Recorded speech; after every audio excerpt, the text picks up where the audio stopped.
திருச்சிற்றம்பலம். நம பார்வதி பதையே அரஹர மகாதேவ நமச்சிவாய. முருகப்பெருமானாலே ஆட்கொள்ளப்பட்ட நக்கீர தேவ நாயனார் முருகப்பெருமான்கிட்ட ஒரு விண்ணப்பம் வைக்கிறார். சுவாமி, நான் பல பிறவி எடுத்தேன். மணிவாச பெருமானார் சொன்னது போல புல்லாகி பூடாய் புழுவாய் மரமாகி பல்விருகமாகி பறவையாய் பாம்பாகி கல்லாய் மனிதராய் எத்தனையோ பிறவிகள் எடுத்துக்கிட்டேன். ஆனா இந்த மானுட பிறவிங்கிறது இன்னும் எனக்கு பெரிய பொக்கிஷமா எனக்கு கிடைச்சிருக்கு சுவாமி. இந்த பிறவியில உனக்கு ஒரு கடமை இருக்கு, என்னை காக்க வேண்டிய கடமை. இந்த பிறவியாகிய நோயிலிருந்து என்னை காப்பாற்ற வேண்டிய கடமை.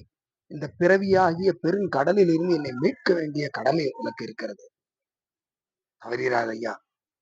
இந்த மானுட பிறவிதான் பெரிய வாய்ப்பு. முத்தியை நோக்கி பயணப்படுவதற்கு இதுதான் ஒரு பெரிய வாய்ப்பு. இந்த நேரத்துல என்னை காப்பாத்தாம விட்டுறாத ஐயா. அப்படி விட்டுட்டேன்னா எனக்கு அதனால ஒண்ணு இல்லை. உன்னுடைய கடமை இன்னும் தொடரும். நான் எத்தனை பிறவிக்கு என்னை ஆட்படுத்த போறியோ அத்தனை பிறவியிலேயே என்னை காப்பாற்ற வேண்டிய பொறுப்பு உனக்கு வந்துடும்.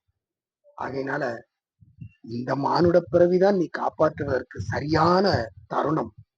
இதுதான் சரியான இடம். இந்த இடத்துல, இந்த பிறவியில, இந்த தருணத்துல என்னை வந்து காப்பாத்திரு சுவாமி.